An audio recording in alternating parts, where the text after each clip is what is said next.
Mardochée rentre au courant du complot qu'on avait dressé contre le roi Assyrus. Et il va le dire au roi. Alléluia. Et c'est le type aujourd'hui du croyant qui travaille pour le Seigneur, qui est en train de rendre des services au sein. Parce que lorsqu'on parle du roi, on parle de Dieu. Et Dieu vit dans ses enfants. Alléluia. Et remarquez bien, lorsque le Mardochée dit cela au roi, cela se passe dans le chapitre 2. Il passe au moins 4 chapitres, jusqu'au verset 6. Mardochée n'a reçu aucune récompense. C'est le temps de la germination de la sémence. C'est ce qui aujourd'hui amène les gens à se lasser à faire du bien, parce que lorsqu'on avait fait du bien, on n'avait pas reçu une récompense. Bien-aimé, Dieu n'oublie pas tous les bienfaits. C'est une sémence que tu sèmes. Et Mardochée, qui est le type du croyant qui a fait du bien, mais qui n'a pas reçu sa récompense. Mais à 4 chapitres après, le roi se rappelle de lui. Il y a un livre dans le ciel, mon frère, où tes actes sont enregistrés.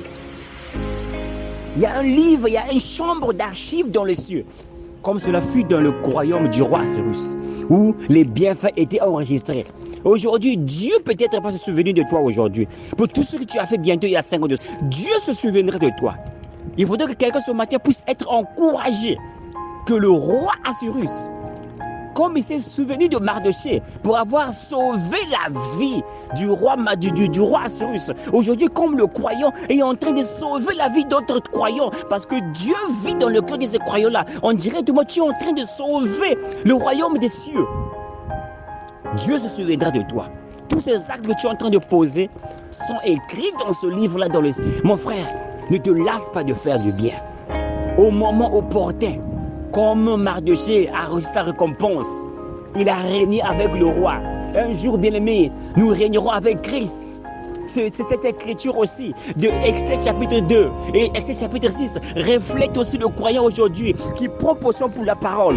Et le Seigneur qui se met du côté de Jésus-Christ, qui se met du côté du roi des rois. Comme Mardochée met du côté du roi Assyrus, nous régnerons aussi avec Christ. Aman, bien-aimé le Seigneur, qui en voulait à la vie de Mardochée. Aman, c'est Satan qui a été humilié. Et vous allez voir, la Bible dit que Satan sera lié pour 1000 ans. Alléluia. Et Mardochée qui règne en même temps avec le roi Assyrus, qui porte l'habit royal, qui porte l'autorité royale. C'est le type de croyant qui règne avec Christ. Alléluia. Qui règne avec Jésus-Christ. Et Satan sera lié pour 1000 ans. C'est le type aussi bien-aimé qui peut être aussi ciblé comme le millénaire.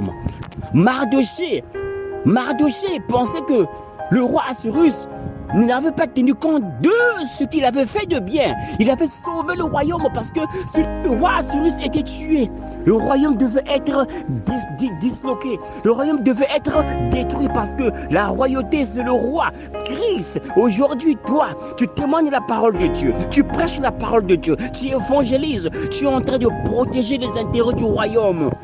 Tu prêches la parole pour les amener à demeurer de la parole, pour que le royaume de Dieu puisse demeurer stable.